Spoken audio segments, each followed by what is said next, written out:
Oi, tudo bom? Estamos iniciando a aula número 2 da disciplina de Gestão de Pessoas. Meu nome é Leidiane Dias e eu sou a professora formadora da disciplina.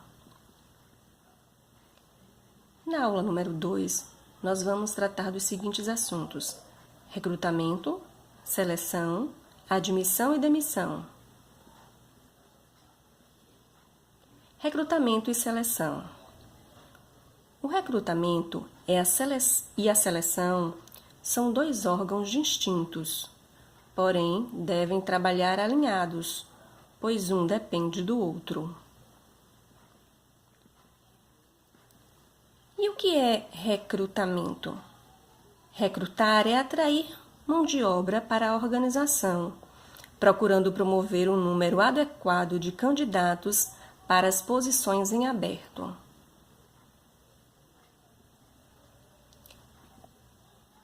O recrutamento ele pode ser interno ou externo.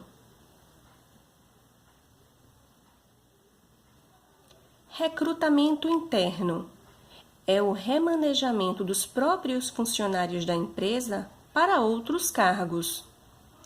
Recrutamento externo é o ato de buscar no mercado de trabalho novos colaboradores para a organização, de modo a preencher a vaga existente.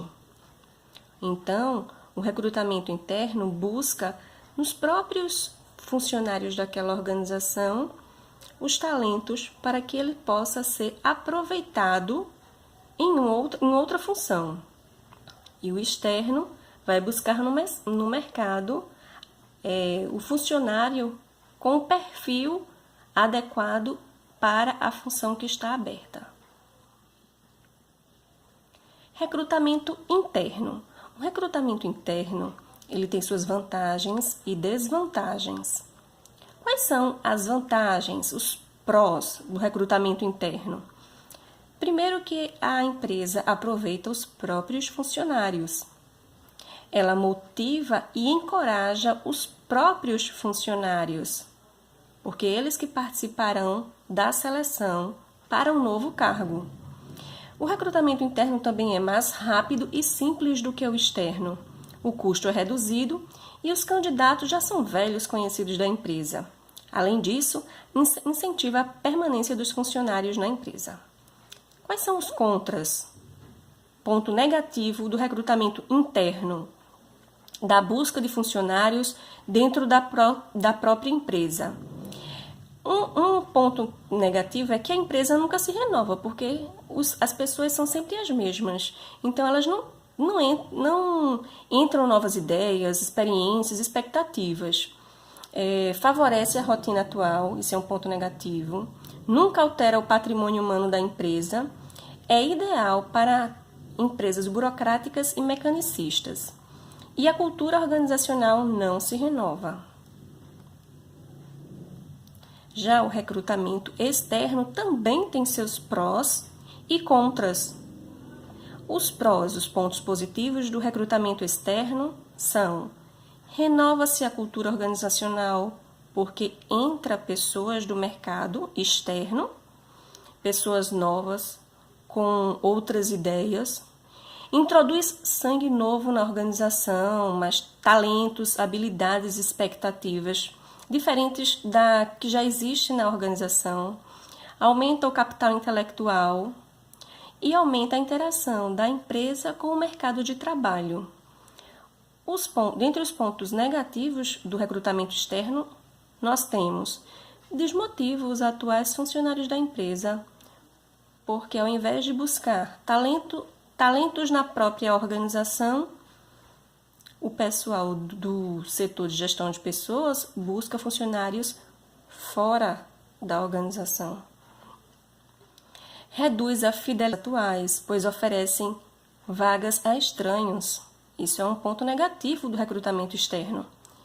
É mais caro e demorado, pois exige a aplicação de técnicas de seleção de pessoal. Então, tem custos, precisa aplicar teste para saber quem, dentre os candidatos, o que tem o perfil adequado para a vaga. Os novos funcionários precisam ser socializados Isso requer tempo para ambientalizar os novos funcionários na organização, mostrar a organização para que eles conheçam a cultura, conheçam seus benefícios, conheçam tudo relacionado àquela empresa. Fontes de recrutamento. As fontes de recrutamento podem ser banco de dados interno, onde constam informações dos funcionários da empresa, para que no momento que ela precisar de um determinado talento, busque no seu banco de dados internos aquele funcionário que atende ao perfil para um novo cargo. Outra fonte de recrutamento são as indicações. Indicações de um gestor para outro, indicações dos contatos que o pessoal de recursos humanos tem com outras organizações. Outra fonte, cartazes internos e externos. Pode ser também, por entidades diversas, também uma fonte de recrutamento, como CIE, IEL, faz o recrutamento de estudantes para estágio. Consultorias também são fontes de recrutamento e as agências de emprego. Além dessas, nós temos os headhunters, que são os olheiros, os espiões. Eles ficam buscando talentos, seja em outra organização, seja nas redes sociais, para que aquele talento, aquela pessoa que tem o talento, possa fazer parte da organização, da empresa desse headhunters. Outra fonte de recrutamento é o jornal impresso, além da internet, por meio das redes sociais. Seleção de pessoal. Vimos o recrutamento e agora vamos para a seleção de pessoal. Seleção de pessoal é o processo por meio do qual a empresa procura satisfazer as necessidades de recursos humanos, escolhendo os que ocuparão determinados cargos na organização. Quais são as técnicas de seleção mais utilizadas? Entrevista é uma das técnicas, prova de conhecimento também, e testes psicométricos ou psicotécnicos são aplicados para fazer a seleção de pessoal.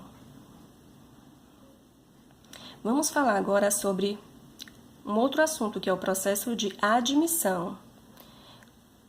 Quando um funcionário ele é admitido na empresa, ele precisa levar a carteira de trabalho e previdência social, o atestado médico admissional, seus documentos como CPF,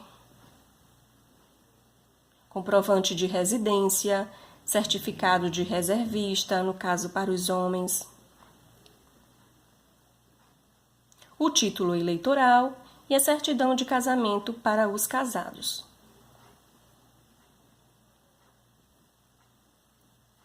A empresa, quando ela contrata um funcionário, ela precisa fazer um contrato de trabalho, que ele pode ser contrato de experiência, contrato por tempo indeterminado, por prazo indeterminado, contrato de estágio e contrato de aprendiz. O contrato de experiência de trabalho ele tem um período máximo de 90 dias, podendo haver somente uma prorrogação. Então, faz um contrato, pode fazer um outro contrato de até, no máximo, 90 dias, incluindo os dois contratos. Contrato por tempo indeterminado. A rescisão do contrato pode ocorrer a qualquer momento. Contrato de estágio. O contrato de estágio remunerado não acarreta vínculo empregatício de qualquer natureza. Então, contrato de estágio remunerado não significa que haja vínculo empregatício entre o estagiário e a empresa. Contrato de aprendiz, ele não pode ultrapassar o prazo de 2 anos. Rescisão de contrato. A rescisão de contrato é o desligamento do funcionário com a empresa, que pode ocorrer por pedido de dispensa pelo funcionário, dispensa sem justa causa, dispensa com justa causa e pelo término porque chegou no limite do prazo do contrato.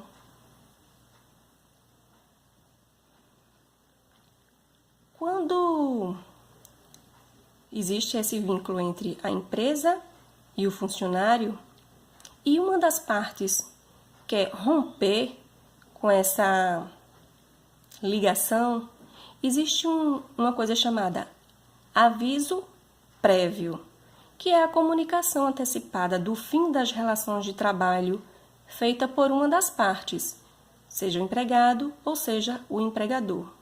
Então, quando uma das partes quer o desligamento, comunica com antecedência, que pode variar de 30 a 90 dias, dependendo do tempo de serviço do funcionário, e isso é chamado de aviso prévio, que pode partir tanto do funcionário quanto da empresa.